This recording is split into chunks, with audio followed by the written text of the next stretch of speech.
My super ladies, welcome back to Zoey study vlog. അപ്പം ഞാനിങ്ങനെ ഉറക്കൊഴിഞ്ഞിരിക്കുകയാണ്. എന്താ ചെയ്യേണ്ടതെന്ന് സത്യം പറഞ്ഞാൽ എനിക്ക് ഒരു ഐഡിയ ഇല്ല. എനിക്ക് ടൈം ടേബിൾ ക്രിയേറ്റ് ചെയ്യണം എന്നൊക്കെ നല്ല ആഗ്രഹമുണ്ട്. SCERT NCERT എല്ലാം ഇൻക്ലൂഡ് ചെയ്ത് CA മലയാളം ഇംഗ്ലീഷ് എല്ലാം ഇൻക്ലൂഡ് ചെയ്തുകൊണ്ടൊരു ടൈം ടേബിൾ ക്രിയേറ്റ് ചെയ്യണം എന്ന് നല്ല ആഗ്രഹമുണ്ട്. പക്ഷേ എനിക്കത് നടക്കുന്നുമില്ല. കാരണം ടൈം ടേബിൾ ക്രിയേറ്റ് ചെയ്ത് കഴിഞ്ഞിട്ട് അത് നടന്നിട്ടില്ലെങ്കിൽ ഭയങ്കര വിഷമാവും. പിന്നെ പെൻഡിങ്സ് ഇങ്ങനെ കാണുന്ന സമയത്ത് ഭയങ്കര വിഷമാവും. എൻ്റെ ഇപ്പോഴത്തെ ഒരു സിറ്റുവേഷനിൽ എനിക്ക് ഞാൻ ടൈം ടേബിൾ ഇട്ട് കഴിഞ്ഞാൽ തന്നെ അതങ്ങ് ഫോളോ ചെയ്ത് പോകാൻ ബുദ്ധിമുട്ടാവും. ഇതൊക്കെ നന്നായിട്ട് അറിയാം. പക്ഷേ പഠിക്കാനിരിക്കുമ്പോൾ എനിക്ക് ഒരു ടൈം ടേബിൾ വേണം എന്നിങ്ങനെ പറഞ്ഞുകൊണ്ടേ ഇരിക്കുക എൻ്റെ മനസ്സിൽ. അങ്ങനെ ഞാൻ രാത്രി ഇരുന്നതാണ്. ഒരു 10 ദിവസത്തേക്കൊന്ന് ഇട്ട് നോക്കാം, ഫോളോ ചെയ്യാൻ പറ്റുന്നുണ്ടോ നോക്കാം എന്ന് കരുതിയിട്ട്. എന്നിട്ടും എനിക്ക് എന്താ പറയുക, ഒരുപാട് സമയം ഇരുന്നിട്ടും എനിക്കങ്ങ് ഒരു ഐഡിയ സെറ്റാവുന്നില്ല. ഏത് രീതിയിൽ ചെയ്യണം എന്നുള്ളൊരു ഐഡിയ സെറ്റാവുന്നില്ല.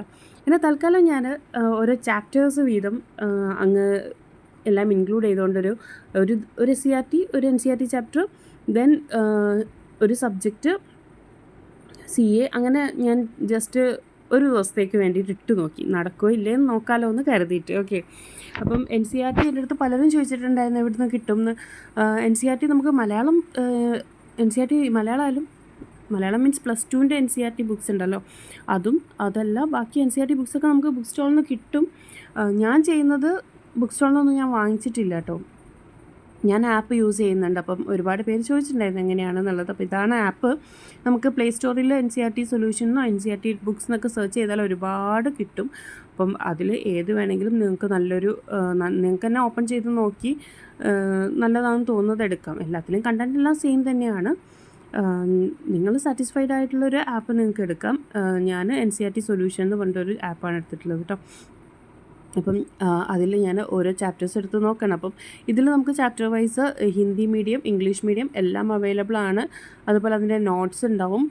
ഓഫ്ലൈനായിട്ടും ഓൺലൈനായിട്ടും നമുക്ക് വായിക്കാൻ പറ്റും. നമുക്ക് ഡൗൺലോഡ് ചെയ്ത് വെച്ചിട്ട് ഓഫ്ലൈനായിട്ട് വായിക്കാം. അങ്ങനെ എല്ലാം ചെയ്യാൻ പറ്റും. അങ്ങനെ ഞാൻ മിഡീവൽ ഇന്ത്യയുടെ നോട്ട്സും ടെക്സ്റ്റ് ബുക്കും തിരഞ്ഞുകൊണ്ടാണ് ഇപ്പോൾ നടക്കുന്നത്. അങ്ങനെ ഞാൻ ഒരുപാട് തിരഞ്ഞ് അവസാനം എനിക്ക് കിട്ടി. ഞാൻ ഉദ്ദേശിച്ച ചാപ്റ്റർ എനിക്ക് കിട്ടി. അപ്പോൾ ആ ചാപ്റ്റർ ഞാൻ ടൈം ടേബിളിൽ ഇട്ടു. അതുപോലെ SCERTയിലും മിഡീവൽ ഇന്ത്യയുടെ 7th മിഡീവൽ ഇന്ത്യയുടെ ചാപ്റ്റർ ഞാൻ ഇട്ടേക്കുന്നത്. അതുപോലെ പിന്നെ യൂറോപ്യൻസിൻ്റെ അറൈവലിൻ്റെ ഒരു ചാപ്റ്ററാണ് ഇട്ടേക്കുന്നത്. അങ്ങനെ ഞാൻ അല്ലറ ചില്ലറ തട്ടിക്കൂട്ട് പരിപാടികളൊക്കെ നടത്തിയിട്ട് എൻ്റെ ഒരു ദിവസത്തേക്ക് ഞാനങ്ങ് കുറച്ച് ചാപ്റ്റേഴ്സൊക്കെ എഴുതി വെച്ചിട്ടുണ്ട്. സത്യം പറഞ്ഞാൽ എനിക്കത് ഫോളോ ചെയ്യാൻ പറ്റുമെന്നൊന്നും ഒരു ഉറപ്പുമില്ല. കാരണം 18th എക്സാം വൈൽ ടേം എക്സാമാണ്. അപ്പോൾ ഇപ്പം ഭയങ്കര ബിസിയാണ് ഞാൻ. ഭയങ്കര ബിസി എന്ന് പറഞ്ഞാൽ ഒരു കുട്ടീനെ പോലും വിടാതെ വെറുപ്പിച്ചുകൊണ്ടിരിക്കുകയാണ് പെൻഡിങ് പോർഷൻസൊക്കെ കംപ്ലീറ്റ് ചെയ്യിക്കാൻ വേണ്ടിയിട്ട്. അതുകൊണ്ട് എനിക്ക് തീരെ സമയമില്ല എന്ന് തന്നെ പറയാം. നമുക്കിപ്പോൾ 1 to 4 നമ്മളോട് ഫ്രീ ആയിട്ട് ഇരുന്നോളാനൊക്കെ പറഞ്ഞിട്ടും ആ സമയം പോലും ഞാൻ വർക്ക് ചെയ്തുകൊണ്ടിരിക്കുകയാണ്. കാരണം ഏതെങ്കിലും കുട്ടികൾ ലീവ് രാവിലെ എഴുന്നേറ്റ് സ്കൂളിൽ പോയോ എന്നൊരു ചോദ്യം ചോദിക്കുക. അത് സ്കൂളിൽ ആരെങ്കിലും ലീവാണെന്നുണ്ടെങ്കിൽ അവിടെ ഇരുത്തി കംപ്ലീറ്റ് ചെയ്യിപ്പിക്കാനൊക്കെയുള്ള പരിപാടിയിൽ അങ്ങനെയൊക്കെ ഓരോന്ന് ചെയ്തുകൊണ്ടിരിക്കുകയാണ് കേട്ടോ. അപ്പം അതുകൊണ്ട് തന്നെ കുറച്ചധികം തിരക്കാണ്. അപ്പോൾ അത് നടക്കുമോ ഇല്ലയോ എന്നൊന്നും എനിക്കൊരു ഐഡിയ ഇല്ല. എന്നാലും ഞാൻ എന്തായാലും ഇന്ന് രാത്രി ഒരു ദിവസത്തേക്കെങ്കിലും ചെയ്യണം. 10 ദിവസമായിരുന്നു പ്ലാനിട്ട്, പക്ഷേ ഒരു ദിവസത്തേക്കെങ്കിലും ചെയ്തു വെച്ചു.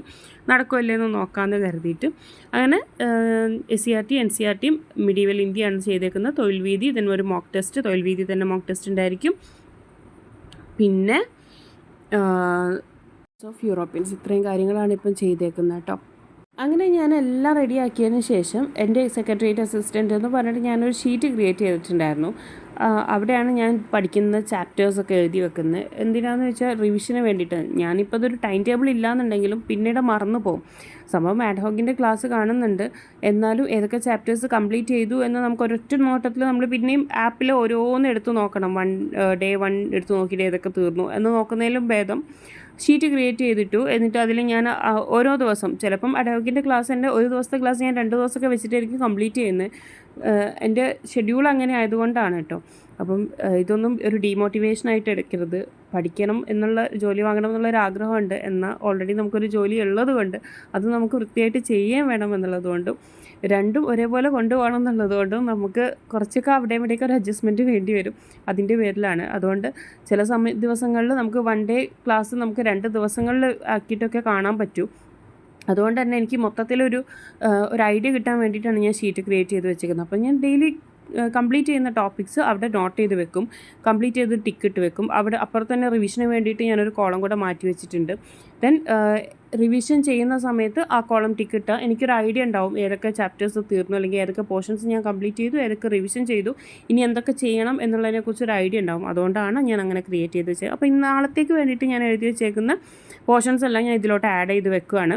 എന്നാൽ എനിക്ക് ഏതൊക്കെ തീർത്തു എന്നും ഇനി എന്തൊക്കെ തീരാനുണ്ട് എന്നുള്ളതും കൂടെ ഒരു ഐഡിയ കിട്ടും. നാളെ ഇതെല്ലാം തീരുമോ ഇല്ലയോ എന്നും കൂടെ നാളെ നമുക്ക് അറിയാൻ പറ്റും. ഓക്കെ, പക്ഷേ മാക്സിമം ഇരുന്ന് തീർക്കണം എന്നുള്ള തന്നെയാണ് എൻ്റെ ആഗ്രഹം. കഴിയുന്നത്ര സമയം ഇരുന്ന് തീർക്കണം എന്നുള്ളത് തന്നെയാണ് ആഗ്രഹം. ഇപ്പം പിന്നെ കുറച്ച് ദിവസമായിട്ട് രാത്രിയൊക്കെ ഇരിക്കുന്നതുകൊണ്ട് നമുക്ക് തീർന്നിട്ടില്ലെങ്കിലും പകൽ സമയത്ത് ഇല്ലെങ്കിലും രാത്രി ഇരിക്കാമെന്നുള്ളൊരു കോൺഫിഡൻസ് കൂടെ ഉണ്ട്. കുറച്ച് ദിവസമായിട്ട് രാത്രി ഇരിക്കുന്നതുകൊണ്ട് എനിക്കിപ്പോൾ അത്ര ഉറക്കം തൂങ്ങുന്നില്ല. അല്ലെങ്കിൽ ഞാൻ സാധാരണ രാത്രി 9 മണിയൊക്കെ ആകുമ്പോഴേക്കും എനിക്ക് ഉറക്കം വരാറുണ്ട്, പതിവായിട്ടുണ്ടായിരുന്നു കേട്ടോ. കുറേ കാലം പഠിക്കാതിരുന്നത് കൊണ്ട് എനിക്ക് നന്നായിട്ട് ഉറക്കം വരുമായിരുന്നു. ഇപ്പം ഒരു 1 വീക്കൊക്കെ ആയിട്ട് ഞാൻ രാത്രി ഇടയ്ക്ക് ഇരിക്കാറുണ്ട്. ഞാൻ രാത്രി ഇരിക്കുന്ന സമയങ്ങളിൽ ഞാൻ നിങ്ങൾക്ക് വീഡിയോസ് പോസ്റ്റ് ചെയ്യാറുണ്ട്. അപ്പം അതുകൊണ്ട് തന്നെ ഞാനത് എല്ലാവരോടും പറയാറ്, എനിക്ക് ആ ഒരു ഇൻട്രസ്റ്റ് ഫീൽ ചെയ്യുന്നുണ്ട്. അപ്പം പഠിക്കാൻ തീരെ സമയം കിട്ടുന്നില്ല എന്ന് പറയുന്നവരടുത്ത് ഞാനതാ പറയുന്നത്, നിങ്ങൾ ഒരു അരമണിക്കൂറെങ്കിലും ഒരു ദിവസം എങ്ങനെയെങ്കിലും കണ്ടെത്തിയിട്ട് ഇരിക്കുക. ഒരു ദിവസം അരമണിക്കൂർ ഇരുന്ന് ഒരു 1 വീക്ക് നിങ്ങൾ അരമണിക്കൂർ അങ്ങനെ ഇരുന്ന് കഴിഞ്ഞാൽ എന്താണെന്ന് വെച്ചാൽ നമുക്ക് ഓട്ടോമാറ്റിക്കായിട്ട് ഒരു ഇൻട്രസ്റ്റ് വരും അങ്ങനെ ഇരിക്കാൻ വേണ്ടിയിട്ട്. പിന്നെ നമുക്ക് ആ ഒരു ഇരുന്നിട്ടില്ലെങ്കിൽ ഒരു സമാധാനക്കേടാണ്. എനിക്ക് ഇതേപോലെ തന്നെ ഇപ്പോൾ രാത്രി ഇരുന്ന് തുടങ്ങിയപ്പം എനിക്ക് ആ രാത്രി എല്ലാവരും കിടന്നുറങ്ങിക്കഴിഞ്ഞാൽ എനിക്ക് പഠിക്കണം എന്നുള്ളൊരു ഫീല് വരും. ഇൻ കേസ് ഭയങ്കര ബുദ്ധിമുട്ട് തോന്നുകയാണെങ്കിൽ മാത്രം നമുക്ക് കിടക്കാം. ഒരു നിർബന്ധമില്ല അങ്ങനെ ഇരിക്കണം എന്നൊന്നും. പക്ഷേ നമുക്ക് ആ ഒരു ഫീല് വന്നു കഴിഞ്ഞാൽ നമ്മൾ ഇരുന്ന് പോകും ഓട്ടോമാറ്റിക്കായിട്ട്. അതുകൊണ്ടാണ് നിങ്ങൾ സമയമില്ല എന്ന് പറയുന്നവരടുത്ത് ഞാൻ പറയുന്നത്, നിങ്ങൾ ഒന്ന് ഇരുന്ന് നോക്ക്. ഒരു അരമണിക്കൂർ നിങ്ങൾ ഇരുന്ന് നോക്ക്, നമുക്ക് സെറ്റാക്കാൻ പറ്റും. ടൈം എങ്ങനെയെങ്കിലുമൊക്കെ നമുക്ക് കിട്ടും. രാത്രി ഉറക്കം വന്നപ്പോൾ ഞാൻ എല്ലാം എടുത്ത് വെച്ച് പൂട്ടി രാവിലെ വീണ്ടും എഴുന്നേറ്റു പണി തുടങ്ങിയിട്ടുണ്ട്. ഫുഡ് ഉണ്ടാക്കിക്കൊണ്ടിരിക്കുകയാണ്. അപ്പോൾ ഞാൻ ചെയ്യുന്ന പണിയെന്ന് വെച്ചാൽ ഇവിടെ വീഡിയോസിൽ സെക്രട്ടേറിയറ്റ് അസിസ്റ്റൻറ്റിൻ്റെ ഒരുപാട് വീഡിയോസ് ഇപ്പോൾ ഇങ്ങനെ വന്നുകൊണ്ടിരിക്കുന്നുണ്ട് എല്ലാ ആപ്പിലും. അപ്പം ഈ വീഡിയോസൊക്കെ ഇങ്ങനെ ചുമ്മാ അതൊക്കെ കാണണമെങ്കിൽ നമുക്ക് എക്സ്ട്രാ വേറൊരു സമയം കൂടെ വേണം. അതൊന്നും ഇപ്പോൾ നടക്കില്ല. എല്ലാം കൂടെ കാണാനും ചെയ്യാനുള്ള സമയമൊന്നും എനിക്കില്ല. അതുകൊണ്ട് തന്നെ ഞാനിങ്ങനെ കുക്ക് ചെയ്യുന്ന സമയങ്ങളിൽ അപ്പോൾ എനിക്ക് പഠിക്കാൻ വീഡിയോസൊക്കെ കേൾക്കാമെന്നൊക്കെ വിചാരിക്കും. പക്ഷേ എൻ്റെ മൈൻഡ് അങ്ങനെ ഒരു 2 കൂടെ പോകുമ്പോൾ എനിക്ക് എന്തൊക്കെയോ മിസ്സായ പോലെ തോന്നും. അതുകൊണ്ട് ഞാൻ അങ്ങനെ ചെയ്യില്ല. ഇതുപോലെയുള്ള എക്സ്ട്രാ വീഡിയോസൊക്കെ ഞാൻ ആ സമയങ്ങളിൽ ഇരുന്ന് കേൾക്കും. അവിടെ ഓൺ ചെയ്ത് വെച്ചിട്ട് ഞാൻ എൻ്റെ ജോലി എടുക്കും. അപ്പോൾ നമുക്ക് കേൾക്കുകയും കൂടെ ചെയ്യാമല്ലോ. ദെൻ രാവിലത്തെ ചായൻ്റെ പണിയൊക്കെ കഴിഞ്ഞു. അപ്പം കുട്ടികൾക്ക് കുറച്ച് കൊണ്ടുപോകാൻ ബിരിയാണി ഉണ്ടാക്കാമെന്ന് കരുതിയിട്ട് ബിരിയാണിയും കൂടെ ഉണ്ടാക്കാൻ വേണ്ടിയിട്ട് നിന്നു. എനിക്ക് ചിക്കൻ പൊരിച്ചിട്ട് വെക്കുന്ന ബിരിയാണിയാണ് ഏറ്റവും ഇഷ്ടം. അങ്ങനെ ചിക്കൻ പൊരിക്കാൻ വെച്ചിട്ട് ഞാൻ അയൺ ചെയ്യാൻ വന്നതാണ്. ഇതൊക്കെയാണ് നമ്മുടെ ബുക്സ്. ഇപ്പോൾ ഞാൻ ബെഡിൻ്റെ മുകളിലാണ് കേട്ടോ വെക്കുന്നത്. ആദ്യം നിങ്ങൾക്ക് അറിയാൻ നമ്മുടെ യൂണിവേഴ്സിറ്റി അസിസ്റ്റൻറ്റ് ചെയ്യുന്ന സമയത്തൊക്കെ നമ്മൾ ബാൽക്കണിയിൽ ആ സോഫയുടെ മുകളിലായിരുന്നു കംപ്ലീറ്റ് ചെയ്തിരുന്നത്. പിന്നെ പൂച്ചൊക്കെ കയറി തുടങ്ങിയപ്പോൾ ഞാനതങ്ങ് മെല്ലെ മാറ്റി അകത്തേക്ക് വെച്ചു കേട്ടോ. അങ്ങനെ നമ്മുടെ ബിരിയാണിയുടെ പണി ഇങ്ങനെ പുരോഗമിച്ചുകൊണ്ടിരിക്കുകയാണ്. ആദ്യം ഇന്നലെ പറഞ്ഞിട്ടുണ്ടായിരുന്നു അവന് ബിരിയാണി വേണമെന്ന്.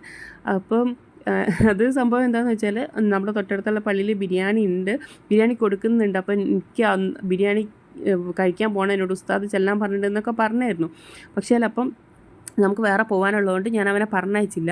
അപ്പോൾ അതിൻ്റെ പരിഭവം തീർക്കാനാണ് ഞാൻ ഇന്ന് ബിരിയാണി വെച്ച് കൊടുക്കുന്നത് കേട്ടോ.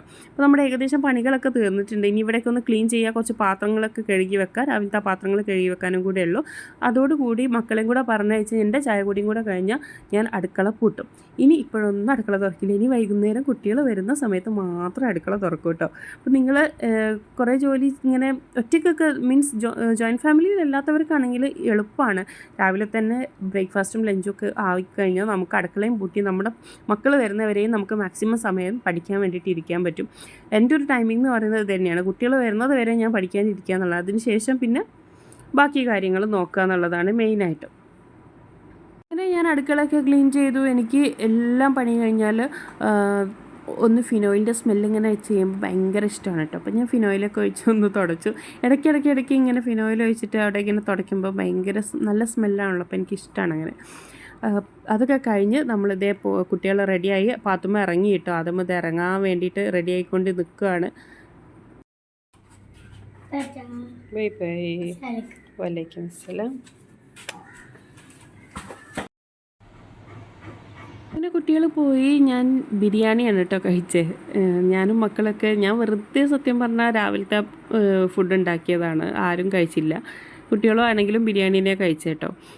അവർക്കായാലും ഇതുപോലത്തെ ബിരിയാണി, നെയ്ച്ചോറ് അല്ലെങ്കിൽ നമ്മുടെ ഫ്രൈഡ് റൈസ് അങ്ങനെയൊക്കെയാണ് ഉണ്ടാക്കുന്നത് ലഞ്ചിന് എന്നുണ്ടെങ്കിൽ അവർ രാവിലെ അത് കഴിക്കും. അപ്പം അങ്ങനെ ഞാനും അതന്നെ കഴിച്ചു. നല്ലൊരു ഗ്ലാസ് കട്ടൻ ചായയും കൂടെ കുടിച്ചപ്പോൾ വയറൊക്കെ നിറഞ്ഞ് ഞാൻ പഠിക്കാൻ വേണ്ടിയിട്ടിരുന്നു. അപ്പം നമ്മൾ ഇന്നലെ രാത്രി പ്ലാൻ ചെയ്ത പോലെ ഇന്ന് SCERT ആണ് നമ്മൾ ആദ്യം നോക്കുന്നത്, മധ്യകാല ഇന്ത്യ ഫസ്റ്റ് ചാപ്റ്ററാണ് കേട്ടോ. അപ്പം നമ്മൾ പുതിയ SCERTയിലും പഴയ SCERTയിലും രണ്ടും ഇനി ഒരുപാട് പഠിക്കാനുണ്ട്. അപ്പോൾ പുതിയ SCERTയിലെ ചാപ്റ്ററാണ് മധ്യകാല ഇന്ത്യ എന്ന് പറയുന്നത്. അപ്പോൾ അതാണ് ഇപ്പം നോക്കുന്നത്. ഞാനത് വായിച്ചുകൊണ്ടിരിക്കുമ്പോൾ തന്നെ അതിൻ്റെ നോട്ട് എഴുതുകയാണ്. നോട്ടെന്ന് പറഞ്ഞാൽ വാരി വലിച്ചൊന്നും എഴുതുന്നില്ല കേട്ടോ, പണ്ടത്തെ പോലെ വാരി വലിച്ച് എഴുത്തൊന്നുമില്ല. ഞാൻ പോയിൻ്റ് ആക്കിയിട്ട് മാത്രം, അതായത് ഇമ്പോർട്ടൻ്റ് ആയിട്ടുള്ള പോയിൻ്റ് മാത്രം ഒരു ലൈനൊക്കെ ഇട്ടിട്ട് അങ്ങനെ ജസ്റ്റ് കണക്ട് ചെയ്ത് അങ്ങ് എഴുതി പോവുകയാണ്. അതുപോലെ ബുള്ളറ്റിങ് ആ രീതിയിൽ മാത്രമാണ് ചെയ്യുന്നത് കേട്ടോ. അതല്ലാതെ പാരഗ്രാഫായിട്ടോ അങ്ങനെയൊന്നും ഞാൻ വലിച്ചു വാരി എഴുതുന്നില്ല. എനിക്കറിയാം അതിൻ്റെ നെഗറ്റീവ്സ് തീരില്ല എന്ന് എനിക്കറിയാം. മെയിലാണ് നമ്മുടെ പ്രിലിംസ് വരുന്നത്. സോ ഞാൻ ചുമ്മാ കുറേ വാരി വലിച്ച് ചെയ്തിട്ട് കാര്യമില്ല. എൻ്റെ ഇപ്പോഴത്തെ സമയം എനിക്ക് നന്നായിട്ട് അറിയാം. അപ്പോൾ അതെല്ലാം കൂടെ പക്ഷേ നോട്ടില്ലാതെ എനിക്ക് പറ്റില്ല. പിന്നെ മെയിനായിട്ട് എൻ്റെ കയ്യിൽ പുതിയ ടെക്സ്റ്റ് ഇല്ല എന്നുള്ളതാണ്. പുതിയ ടെക്സ്റ്റ് ഇല്ലാത്തതുകൊണ്ട് തന്നെ ഫോണിൽ എപ്പോഴും നോക്കി പഠിക്കുക, റിവൈസ് ചെയ്യുക എന്നുള്ളതൊന്നും പോസിബിളായിട്ടുള്ള കാര്യമില്ല. എനിക്കൊട്ടും PDF വായിച്ച് പഠിക്കുക എന്ന് പറയുന്നത് എനിക്കൊട്ടും ഓക്കെ അല്ലാത്തൊരു കാര്യമാണ്. ഞാൻ പല വീഡിയോസിലും ഇതിന് മുൻപൊക്കെ പറഞ്ഞിട്ടുള്ള കാര്യമാണ്. ഓക്കെ, അങ്ങനെ നമ്മൾ SCERT കംപ്ലീറ്റ് ചെയ്തു. ദെൻ അഡ്ഹോക്കിൽ നമ്മൾ കേരള ജോഗ്രഫിയാണ് നോക്കുന്നത്.